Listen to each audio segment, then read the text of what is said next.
ఒక మహిళను అనేక మంది భర్తలు ఈ ఆలోచనే పురుషులకు అసౌకర్యాన్ని కలిగించే అనుభూతి. కానీ మహాభారతంలో ద్రౌపది పాత్రకు చాలా ప్రాధాన్యత ఉంది.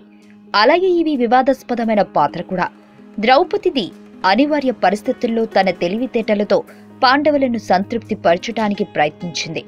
అయితే పాండవులతో ద్రౌపదికి మధ్య సంబంధాల్లో తెలియని అంశాలు చాలా ఉన్నాయి. పాండవుల 5గురిలో ఒక్కొక్కరు ఏడాది చొప్పున ద్రౌపది దగ్గర ఉండేవారు.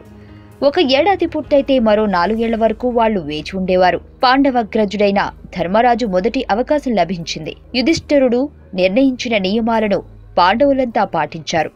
ద్రౌపదిని వివాహం చేసుకునే ముందు అన్నదమ్ముల 5గురు సమావేశమయ్యారు. అప్పుడు ధర్మరాజు తన సోదరులకు శక్తివంతులైన రాక్షస సోదరుల కథను ఉదాహరణగా చెప్పాడు. సంత, ఉపాసంద అనే సోదరులు ఇరువురు ఒకే మహిళను ప్రేమిస్తారు. దీంతో ఇద్దరి మధ్య కోట్లాట జరిగి ఒకరినొకరు అంతం చేసుకుంటారు.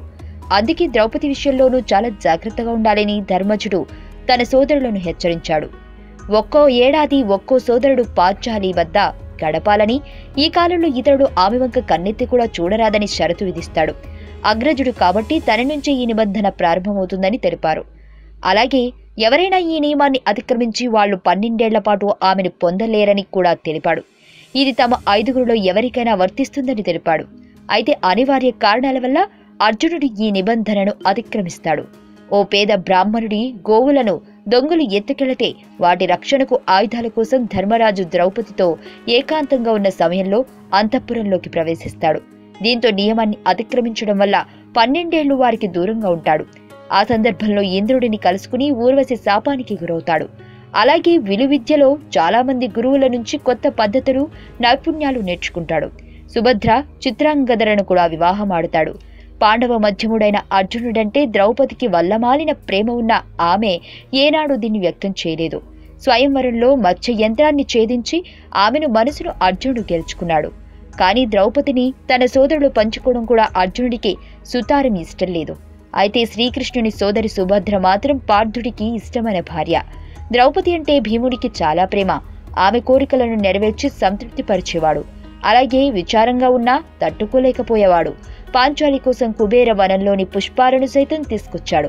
అజ్ఞాతవాసంలో మత్స్యరాజు, పట్టామహిషి, సుధిష్ఠాదేవి పరిచారిగా చేరిన ద్రౌపది దీనస్థితికి భీముడు ఎంతో బాధపడ్డాడు. నిండు సభలో ఆమెను అవమానించిన 100 మంది కౌరవులను చంపి ప్రతీకారం తీర్చుకున్నాడు. నకుల, సహదేవులు ఇద్దరూ ధర్మరాజును అనుసరించారు. అగ్రజుడంటే వారికి నమ్మకం. ఎప్పుడూ ఆయన అడుగుజాడల్లో నడుస్తూ అతడి ఆజ్ఞను శిరసావహించారు. 5గురి సోదరులకు భారీగా ఉండటానికి అంగీకరిస్తూనే ద్రౌపది ఓ షరతు విధించింది. తనతో ఉన్నప్పుడు వేరే మహిళను అనుమతించకూడదని పేర్కొంది. అంటే వారికి చెందిన మిగతా భార్యలు ఆ ఏడాది అంతఃపురంలో ఉండకూడదని అర్థం. ద్రౌపదికి పాండవులకు పుట్టిన వారి ఉప పాండవులంటారు. 5గురు సోదరుల ద్వారా ఒక్కొక్కరు జన్మించారు. ప్రపంచంలో ఉండే వింతలు మరియు విచిత్రమైన ప్రదేశాలు, టూరిస్ట్ ప్లేసెస్ మరియు క్రీడా విశేషాల గురించి చూడండి Telugu time pass TV YouTube channel. మరిన్ని విశేషాల కొరకు తప్పక సబ్స్క్రైబ్ చేసుకోండి.